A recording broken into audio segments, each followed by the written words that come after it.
كلمتان لا ثالث لهما تجمع كل أنواع التوحيد. لا يخافن العبد إلا ذنبه.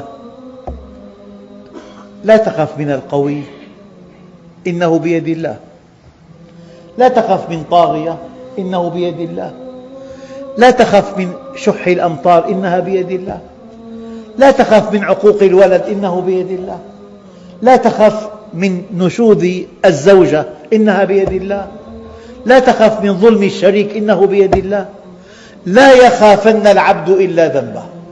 خف من ذنبك، ذنبك يسبب لك كل المتاعب. لا يخافن العبد إلا ذنبه ولا يرجون إلا ربه. والله كلمتان قليلتان خفيفتان تزن الواحد منها جبالا. لا يخافن العبد إلا ذنبه. لا تخف من أحد، كل أحد بيد الله. لا تخف من قوي ولا من طاغية ولا من ظالم ولا من عدو، خف من الله وحده.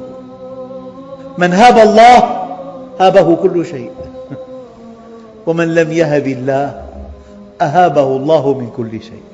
علاقتك مع الله، اجعل الهموم هماً واحداً يكفك الهموم كلها. اعمل لوجه واحد يكفك الوجوه كلها. وجه قلبك إلى ملك الملوك ومالك الملوك، إلى جبار السماوات والأرض، وتوكل عليه وثق به، فهو المرتجى والملاذ، ولا حول ولا قوة إلا به. فمن توكل عليه كفاه، ومن اعتصم به نجاه، ومن فوض إليه الأمر هداه.